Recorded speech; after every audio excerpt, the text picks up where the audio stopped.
እሺ ክቡራት ተኸታተልቲ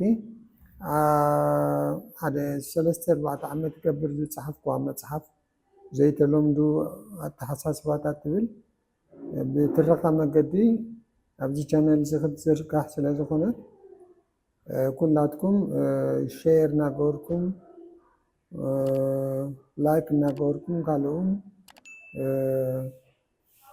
ሳብስክራይብ እናገበርኩም ነቲ ቻነል ከተጠናኽርዎን ከምኡ ኣብ ልዕሊኡ እውን ናይ ፍልስፍና ትምህርትን ፍልጠትን ንክስፋሕፋሕ ክትሕግዙ ኣብዚ ኣጋጣሚ እዚ ከዘኻኽረኩም ይደሊ።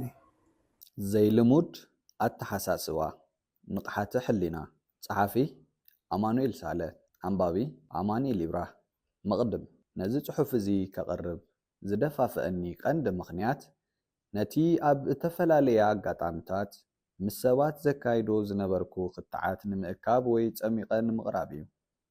ብተመሳሳሊ መንገዲ እውን ኣብ እዋን ኣስተምህሮታት ሕቶታት ይቐርቡለይ ስለ ዝነበሩ ካብቲ ኣብቲ ግዜቲ ዝሃብክዎ መልስታት ብጥልቕ ዝበለ መንገዲ ከቕርቦም ዝደለኹ መልስታት ነይሮም።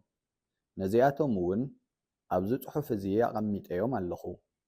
ብሓፈሻ ግና እዚ ጽሑፍ እዚ ናብቶም ብዛዕባ ነገራት ክልሲ ሓሳባትን ኣምራትን ብፍልይ ዝበለ መንገዲ ክመራመሩ ወይ ከስተንትኑ ወይ ከዓ ክፈላሰፉ ዝደልዩ ኣንበብቲ ዝዓለመ እዩ። ንዝኾነ ነገር ወይ ኣፍልጦ ብኻልእ ሸነኹ ክትሪኦ ከለኻ ኣብ ኣእምሮኻ ብዙሓት ሕቶታት እዩ ዘቕርበልካ። ዘይተሓስቦም ዝነበርካ ሓቅታት ኣብ ውሽጥኻ ይለዓሉ፣ ኣእምሮኻ ይበራበር፣ ይነቅሕ፣ ኣብ ሰፊሕ ውቅያኖስ ከም ዝኣተኻ ኮይኑ ይስምዓካ።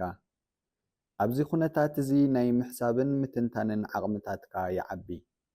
ኣብ ሳንዱቕ ኣብ ጸቢብ ኣእምሮኻ ተዓጺኻ ከዓ ንዘለኣለም ኣይትነብርን። ምዕራፍ 1 መኽፈቲ ፕሪሉድ እስከ ንግዚኡ ንዓለም ከም ሓንቲ 7.5 ቢልዮን ሰባት ሒዛ ኣብ ዙርያ ፀሓይ እትኸልል ወይ እትዓዱ ዘላ ጠፈራዊት መርከብ ጌርና ንርአያ። እዛ መርከብ እዚኣ ክትቀስን ኢላ ኣይተሰርሐትን። እቲ ኣብኣ ዘሎ ተጓዓዛይ ኣብ ነንሓድሕዱ ምትእምማን የብሉን። ይኹን እምበር ኣብዛ መርከብ እዚኣ ዝጓዓዙ ሰባት ኩላቶም ካብ ሓደ ዘይምርመርን ዘይፍለጥን ምንጪ ዚኣነውን ኢሰንስ እዮም መጺኦም። ነዚ ሓቂ እዚ ድማ ኩሎም ተጓዓዝቲ ይፈልጥዎ እዮም። ነቲ ምንጪ ገሊኦም ኣምላኽ፣ ገሊኦም ጋድ፣ ገለ ኣላህ፣ ገለ ኢሎሂም፣ ገለ ድማ ቪሽኑ ወዘተ ብምባል ይጽውዕዎ። ንዕኡ ከዓ ክሰግድሉን ከወድስዎን ይነብሩ። ብውሽጦም ግን ኣይተለወጡን። ከምቲ ናይቲ ዝፈጠሮም ባህርያት እውን ክሕዞ ይፀዓሩን። ስለዚ ገለ ካብቲ ናይቶም ተጓዓዝቲ ብቐሊሉ ዝረአ ጠባያት ወይ ባህርያት ህውከትን ባእስን፣ ግርጭትን፣ ከምኡ እውን ስስዕን ዕብለላን ብዝበዛን ይርከብዎም። ኣብ ካልኦት ከም ናትና ዝመስላ ጠፈራውያን መራኽብ ዝጓዓዙ ሰባት ነዛ ናትና መርከብ ብርሑቕ እንተዝዕዘብዋ እታ ተካል መርከብ ብምባል መሰመይዋ ነይሮም። ተካል ዝገበራ ግን ባዕላ ዘይኮነስ እቶም ተጓዓዝታ እዮም። እቶም ተጓዓዝታ ድማ ባዕሎም ዘይኮነስ እተብኣ ክድይቡ ከለዉ ዝረዓምዎ ሓዱሽ ባህርያት እዩ። እምበኣር ደቂ ሰባት ካብቲ ኣብታ መርከብ ኮይንና ክንጓዓዝ ዝጀመርናሉ እዋናት ሒዝና ተሳኒና ይንፈልጥን ክንብል ንኽእል። ንቑሩብ እዋናት እንተዘይኮይኑ ብባእስን ብቕርሕንትን ኢና ግዜና ሕሊፍናዮ።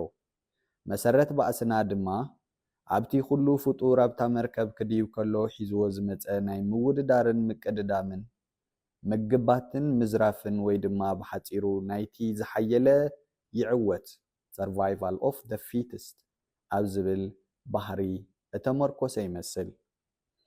ቅድሚ ኣብታ መርከብ ምድያብና ግን ኣበይና ነርና? ብስጋ እኳ እንተዘይኮነ ብመንፈስና ወይ በቲ ረቂቕ ኣንነትና ምስቲ ዘይምርመርን ዘይፍለጥን ምንጪ ዚኣነውን ኢሰንስ ኢና ነርና። ኣብኡ ግን እቲ ዝሓየለ ይዕወት survival of the fittest ዝብል ባህሪ የሎን። ኣብ ክንዳኡስ እቲ ዝነበርናሉ ቦታ ናይ ሕብረትን ፍቕርን ስኒትን ፍትሕን ጽባቐን ሓይልን ግርማን እዩ ነይሩ። ነዚ ሒዝና ከዓ ኢና ኣብታ መርከብ ክንድይብ ነይሩና ግን እቲ ኣብታ መርከብ ዝነበረ ኩነታት ነዚ ባህርያት እዚ ንክንጥቀመሉ ዘፍቅድ ኣይነበረን ስለዚ ኩሉ እቲ ተጓዓዛይ ነቲ ከም ፕሮግራም ኣብ ውሻጠ ኣንነቱ እተቐርጸ መለኮታዊ ባህርያቱ ደርቢዩ በቲ ኣብታ መርከብ ንምንባር ዘድልዮ ዝነበረ ናይቲ ዝሓየለይ ዕወት ዝብል ባህሪ ተኪእዎ በዚ ምኽንያት እዚ ድማ ኣብታ መርከብ ሰላምን ፍቕርን ስኒትን ብውድድርን ምግባትን ስስዐን ተዓብሊሉ ይርከብ ነቲ ጉዕዞኣ ከዓ ኣብ ሓደገኛ መንገዲ ኣንቢርዎ ይቐጽል ኣሎ